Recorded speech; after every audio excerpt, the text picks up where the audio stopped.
नमस्कार विद्यार्थियों। आज का जो हमारा टॉपिक है वो है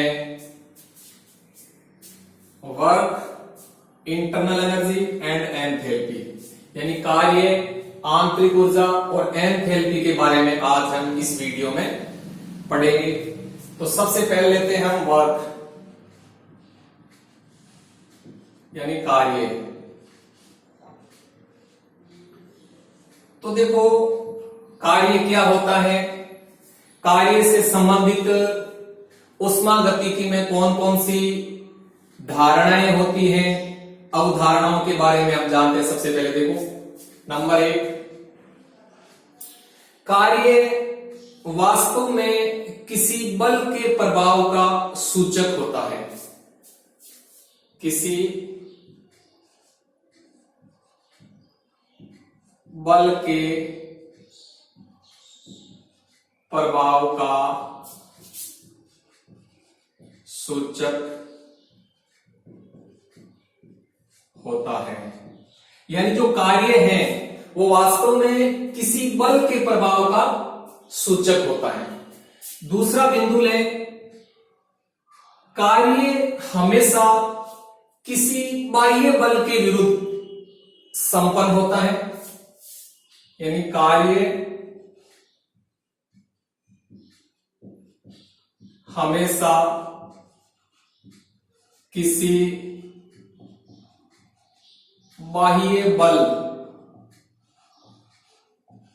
के विरुद्ध संपन्न होता है, यानी जो कार्य है वो हमेशा किसी बाह्य बल के विरुद्ध संपन्न होता है। तीसरा बिंदु लें हम, तो कार्य किसी सिस्टम में अवस्था परिवर्तन के समय प्रकट होता है, यानी जो कार्य है वो निकाय की अवस्था परिवर्तन के समय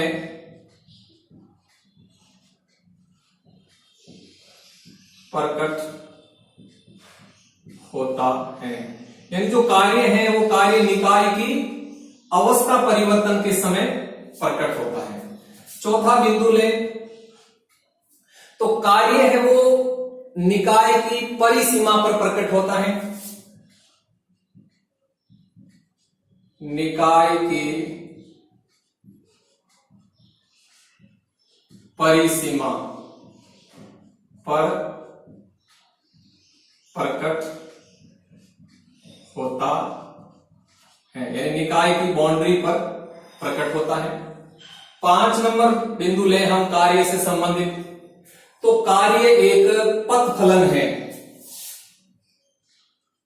कार्य एक पथ फलन यानी पाथ फंक्शन, पाथ फंक्शन है, यानी एक पथ फलन है।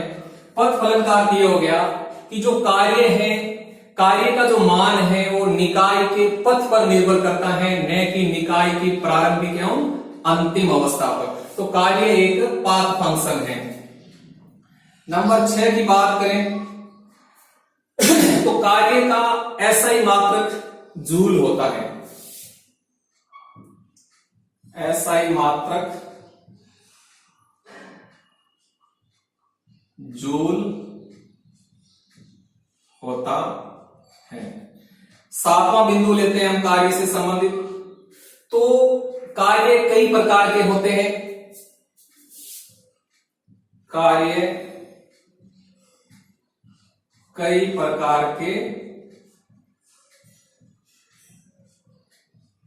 होते हैं, जैसे प्रसार कार्य,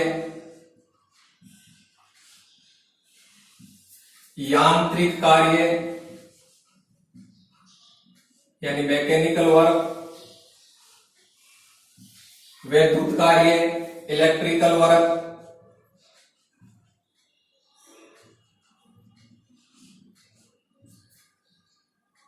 गुरुत्वीय कार्य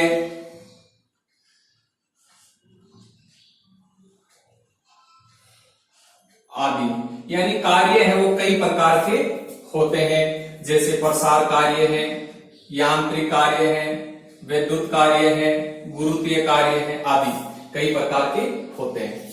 8वां बिंदु ले, किसी भी कार्य के दो महत्वपूर्ण भाग होते हैं, चाहे कोई सा भी कार्य है, भले प्रसार कार्य है, यांत्रिक कार्य है, विद्युत कार्य है, गुरुत्वीय कार्य, तो किसी भी कार्य के दो महत्वपूर्ण भाग होते हैं। तो कार्य के दो महत्वपूर्ण घटक या भाग होते हैं। अब देखो किसी भी कार्य के दो महत्वपूर्ण घटक होते हैं, ये दो घटक कौन कौन से होते हैं? तो देखो एक तो होता है इंटेंसिटी फैक्टर, इंटेंसिटी फैक्टर यानी तीव्रता गुणांक, तीव्रता गुणांक। और जो दूसरा घटक होता है कार्य का वो होता है कैपेसिटी फैक्टर, कैपेसिटी फैक्टर यानी धारिता गुणांक, धारिता गुणांक। तो देखो कोई भी कार्य है, किसी भी कार्य के दो महत्वपूर्ण घटक होते हैं, एक तो होता है इंटेंसिटी फैक्टर और एक होता है कैपेसिटी फैक्टर। अब देखो इंटेंसिटी फैक्टर क्या होता है, तीव्रता गुणांक क्या होता है? देखो जब कोई भी कार्य होता है तो कार्य हमेशा किसी बाह्य बल के विरुद्ध होता है, तो इस बाह्य बल को ही उस कार्य का तीव्रता गुणांक कहते हैं। और जब किसी बाह्य बल के विरुद्ध कार्य होता है तब जो परिवर्तन होता है उस परिवर्तन की माप को हम धारिता गुणांक यानी कैपेसिटी फैक्टर कहते हैं। देखो हम इन दोनों को एक एग्जांपल के द्वारा समझते हैं।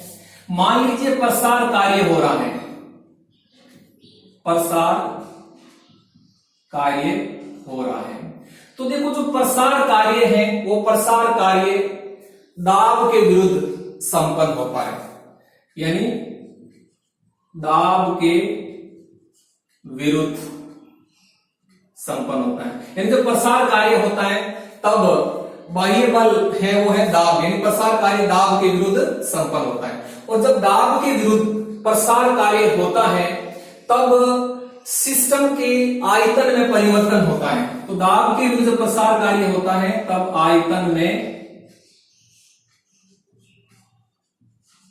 परिवर्तन होता है, आयतन में परिवर्तन होता है और जो प्रसार कार्य है वो दाब के विरुद्ध होता है। अब देखो यदि हम इस प्रसार कार्य के लिए इंटेंसिटी फैक्टर और कैपेसिटी फैक्टर की बात करें तो यहां जो दाब है ये दाब इस प्रसार कार्य का तीव्रता गुणांक होता है, यानी इंटेंसिटी फैक्टर होता है, इंटेंसिटी फैक्टर होता है। और जो आयतन में परिवर्तन होता है इस प्रसार कार्य के द्वारा, तो जो आयतन में परिवर्तन है वो इस प्रसार कार्य के लिए कैपेसिटी फैक्टर होता है।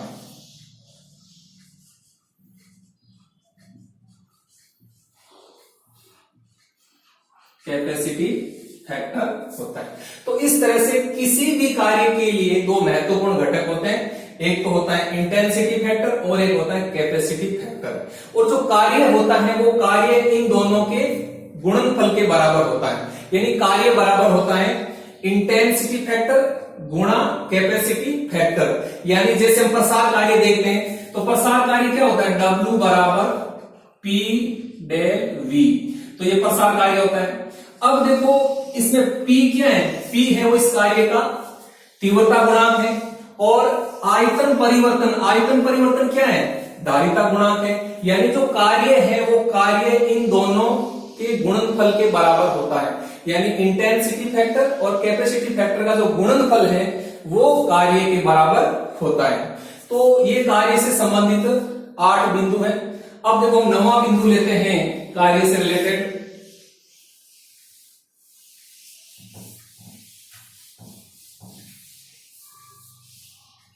जो बहुत इंपॉर्टेंट है, ध्यान रखना। यानी हम साइन कन्वेंशन की बात करें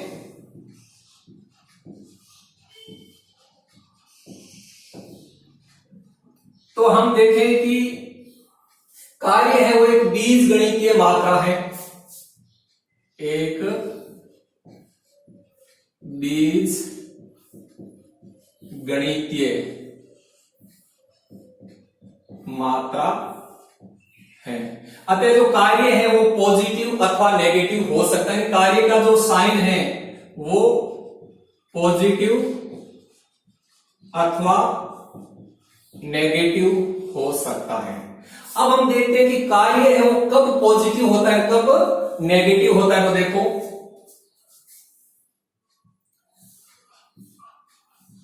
work done on the system, on the system by the surroundings, by the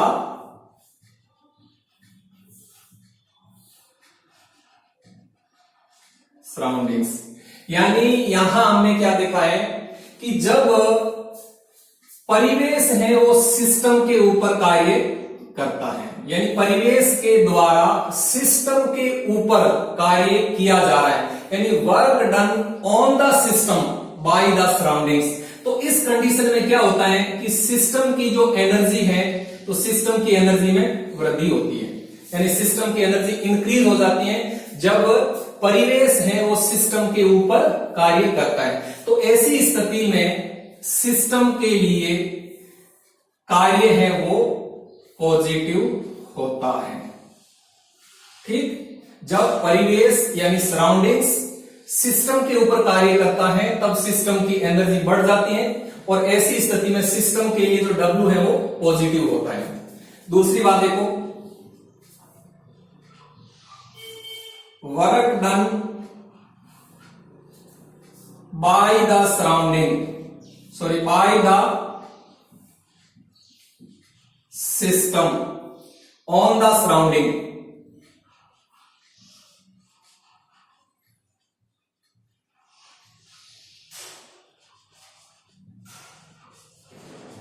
यानी जब सिस्टम है वो परिवेश पर कार्य कर रहा है।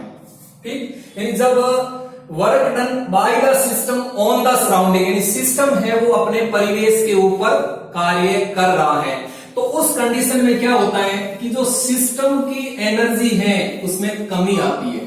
कब? जब सिस्टम है वो अपने परिवेश के ऊपर कार्य करता है तब सिस्टम की एनर्जी कम हो जाती है। तो ऐसी स्थिति में सिस्टम के लिए जो W है वो नेगेटिव होता है। तो दोबारा देखिए, साइन कन्वेंशन की बात करें हम वर्क के लिए, तो वर्क है वो पॉजिटिव अथवा नेगेटिव हो सकता है। अब पॉजिटिव कब होता है? जब परिवेश सिस्टम के ऊपर कार्य करता है, यानी जब work done on the system by the surroundings, यानी परिवेश है वो सिस्टम के ऊपर कार्य कर रहा है, तो उस कंडीशन में सिस्टम की एनर्जी बढ़ जाती है और ऐसी स्थिति में सिस्टम के लिए कार्य पॉजिटिव होता है। और जब work done by the system on the surrounding, यानी जब सिस्टम है वो अपने परिवेश के ऊपर कार्य करता है, तो उस कंडीशन में सिस्टम की एनर्जी डिक्रीज हो जाती है, सिस्टम की एनर्जी में कमी होती है। तो ऐसी स्थिति में सिस्टम के लिए जो कार्य है वो नेगेटिव होता है। इस प्रकार से कार्य के लिए साइन कन्वेंशन होता है। तो यहां हमने कार्य से संबंधित 9 बिंदुओं के बारे में चर्चा की। अब हम नेक्स्ट लेते हैं इंटरनल एनर्जी।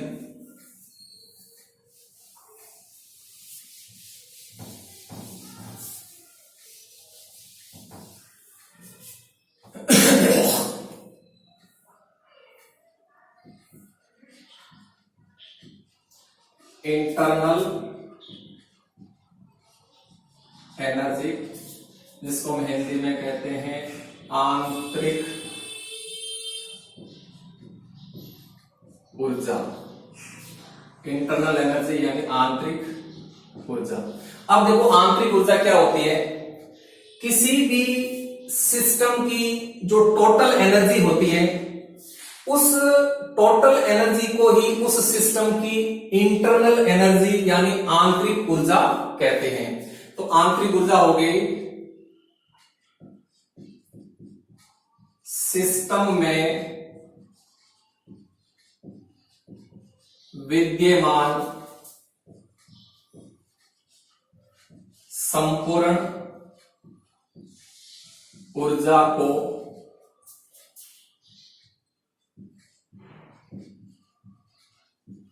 सिस्टम की आंतरिक ऊर्जा कहते हैं। यानी किसी सिस्टम के अंदर जो टोटल एनर्जी होती है उस टोटल एनर्जी को ही उस सिस्टम की इंटरनल एनर्जी कहा जाता है। अब इंटरनल एनर्जी को E अथवा U नामक संकेत के द्वारा प्रदर्शित किया जाता है। दूसरी बात देखो, इंटरनल एनर्जी है वो एक मात्रात्मक गुणधर्म है, मात्रात्मक गुणधर्म यानी एक्सटेंसिव प्रॉपर्टीज, एक्सटेंसिव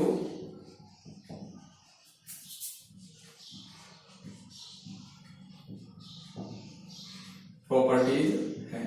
यानी जो सिस्टम की इंटरनल एनर्जी है, जो आंतरिक ऊर्जा है, वो एक मात्रात्मक गुणधर्म है, क्योंकि आंतरिक ऊर्जा का मान है वो सिस्टम में उपस्थित पदार्थ की मात्रा पर निर्भर करता है। अतः यह एक मात्रात्मक यानी एक एक्सटेंसिव प्रॉपर्टीज है। तीसरी बात करें हम आंतरिक ऊर्जा से संबंधित, तो आंतरिक ऊर्जा एक अवस्था फलन है, अवस्था फलन यानी स्टेट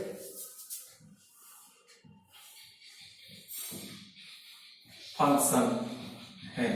यानी आंतरिक ऊर्जा है वो एक अवस्था फलन है, क्योंकि आंतरिक ऊर्जा का जो मान है वो निकाय की प्रारंभिक एवं अंतिम अवस्था पर निर्भर करता है, न कि निकाय के पथ पर।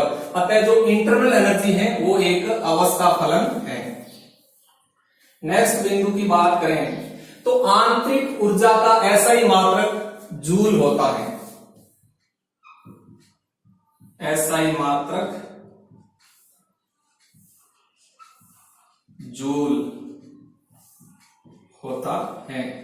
देखो कार्य का भी ऐसा ही मात्रक जूल ही होता है और आंतरिक ऊर्जा का ऐसा ही मात्रक भी जूल होता है। नेक्स्ट बिंदु की बात करें हम तो आंतरिक ऊर्जा का जो मान है,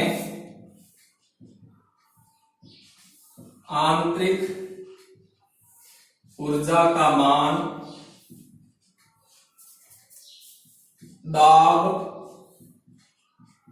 ताप, आयतन, रासायनिक संगठन आदि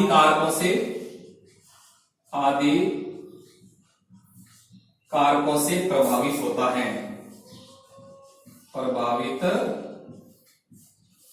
होता है। तो ये हो गई आंतरिक ऊर्जा से संबंधित कुछ महत्वपूर्ण बिंदु। अब हम नेक्स्ट लेते हैं एंथैल्पी। तीसरा जो हमारा बिंदु है आज का वो है एंथैल्पी।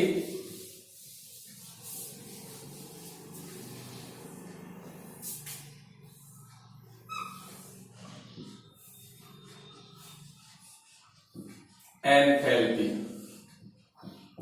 देखो एंथैल्पी क्या होती है, किसी भी सिस्टम के अंदर जो हीट होती है उस हीट को ही उस सिस्टम की एंथैल्पी कहते हैं। यानी टोटल हीट जो सिस्टम के अंदर पाई जाती है, उस टोटल हीट को ही उस सिस्टम की एंथैल्पी कहा जाता है। तो देखो, सिस्टम में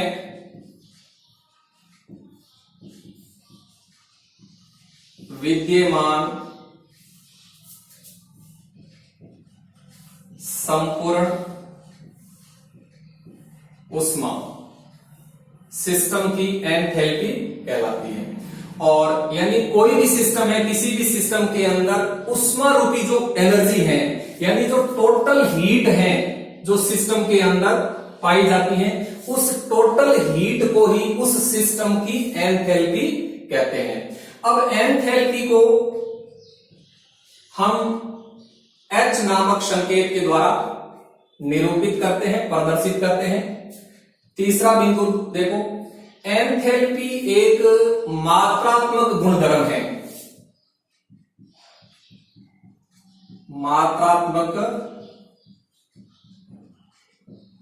गुणधर्म है, यानी एक्सटेंसिव प्रॉपर्टीज है, क्योंकि एंथैल्पी का जो मान है वो निकाय में उपस्थित पदार्थ की मात्रा पर निर्भर करता है। अतः एंथैल्पी एक एक्सटेंसिव प्रॉपर्टीज है, मात्रात्मक गुणधर्म है। नेक्स्ट बिंदु ले, तो एंथैल्पी एक अवस्था फलन है। अवस्था फलन यानी स्टेट फंक्शन, स्टेट फंक्शन है, यानी जो एंथैल्पी है वो एक अवस्था फलन है, क्योंकि एंथैल्पी का जो मान है वो निकाय की प्रारंभिक एवं अंतिम अवस्था पर निर्भर करता है, न कि निकाय के पथ पर। अतः एंथैल्पी एक अवस्था फलन है, एक मात्रात्मक गुणधर्म है। नेक्स्ट बिंदु की बात करें तो जो एंथैल्पी का एसआई मात्रक जूल होता है, एसआई मात्रक जूल होता है। नेक्स्ट बिंदु की बात करें हम कि जो एंथैल्पी का मान किसके बराबर होता है किसी निकाय के लिए, तो जो एंथैल्पी है, एंथैल्पी का मान U प्लस पीवी के बराबर होता है। बहुत महत्वपूर्ण बात, जहां एस तो एंथैल्पी है, U इंटरनल एनर्जी है, P दाब है और V आयतन है। अब देखो, ये जो समीकरण है, इस समीकरण के अंदर एंथैल्पी, इंटरनल एनर्जी, प्रेशर और वॉल्यूम, ये चारों अवस्था फलन हैं। अतः हम समीकरण 1 को इस रूप में लिख सकते हैं। देखो, डेल H बराबर del U plus del P। अब देखो, इसको सरल कर देते हैं तो ये आ जाता है डेल H बराबर del U plus P del V plus V del P, ये रूप हो गया।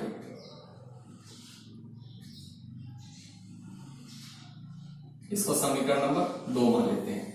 अब देखिए, एंथैल्पी परिवर्तन और आंतरिक ऊर्जा परिवर्तन में यह संबंध होता है। अब हम देखते हैं कि इस प्रकृति और प्रयोगशाला में होने वाले सभी स्वतः प्रक्रम अनुत्क्रमणीय होते हैं, और ये सभी प्रक्रम स्थिर दाब यानी वायुमंडलीय दाब पर संपन्न होते हैं। तो अगर हम इस समीकरण 2 पर स्थिर दाब की कंडीशन लागू करें तो देखो, स्थिर दाब पर जब दाब स्थिर होगा तो डेल P क्या हो जाएगा, 0 हो जाएगा। तो जब डेल P 0 है तब देखो समीकरण 2 का रूप क्या हो जाएगा, डेल H बराबर del U plus P del V। तो स्थिर दाब पर समीकरण जो 2 है उसका ये रूप हो जाता है 3। तो देखो, समीकरण 3 उष्मा गतिकी की एक बहुत ही महत्वपूर्ण समीकरण है, जिसका बार बार उष्मा गतिकी में यूज होता है। यहां देखो, डेल H है वो है एंथैल्पी परिवर्तन, डेल U आंतरिक ऊर्जा परिवर्तन, P दाब है जो कांस्टेंट है, और डेल V है वो आयतन परिवर्तन। अब हम देखो डेल एच एवं डेल यू में संबंध देखें तो देखो इनमें संबंध क्या होता है। तो देखिए द्रव एवं ठोस जैसे संघनित निकायों के लिए, संघनित निकायों के लिए आयतन परिवर्तन नगण्य होता है, यानी डेल वी है वो नगण्य होता है। अतः ऐसी स्थिति में जब आयतन परिवर्तन नगण्य है, यानी डेल वी का मान लगभग 0 है, नगण्य है, तो उस कंडीशन में देखो डेल एच और डेल यू का मान लगभग बराबर होगा। तो देखो बहुत ही महत्वपूर्ण बात, द्रव एवं ठोस जैसे संघनित निकायों के लिए आयतन परिवर्तन नगण्य होता है। अतः ऐसी स्थिति में आंतरिक ऊर्जा परिवर्तन और एंथैल्पी परिवर्तन दोनों का मान लगभग बराबर होता है। अब देखो हम गैसीय निकायों के लिए देखें, गैसीय निकायों के लिए यदि हम गैसीय निकायों के लिए आंतरिक ऊर्जा परिवर्तन और एंथैल्पी परिवर्तन में संबंध देखें तो हम देखते हैं कि गैसीय निकायों के लिए आयतन परिवर्तन नगण्य नहीं होता है। तो उस कंडीशन में देखो इनके लिए डेल एच और डेल यू में क्या संबंध होता है, वो संबंध होता है डेल एच बराबर del U plus del N R T, ये संबंध होता है। जहां देखो डेल एच एंथैल्पी परिवर्तन है, डेल यू आयतन परिवर्तन है और डेल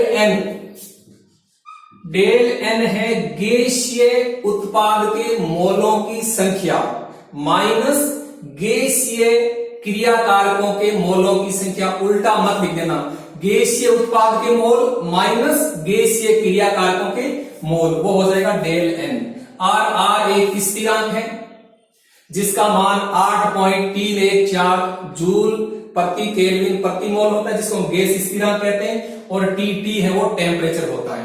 तो देखो किसी गैसीय निकाय के लिए डेल एच और डेल यू के मान में ये संबंध होता है।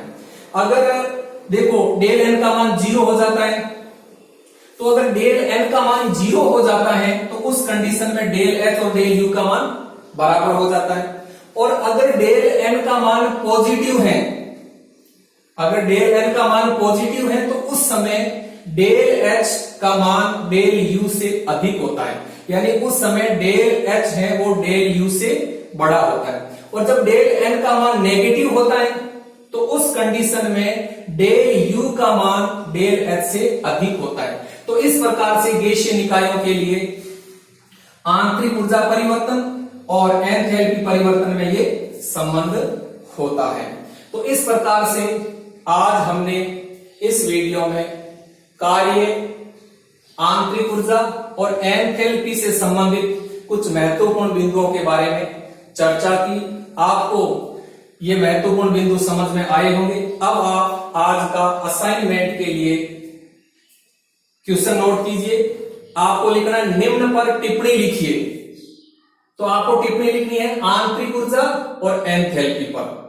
तो इन दोनों बिंदुओं पर आपको टिप्पणी लिखनी है, एक तो इंटरनल एनर्जी पर और एक एंथैल्पी पर। आपको शॉर्ट नोट्स लिखने हैं, यानी इनकी पर टिप्पणी लिखनी है। आपको ये बताना है कि आंतरिक ऊर्जा और एंथैल्पी क्या होती है। धन्यवाद, थैंक यू।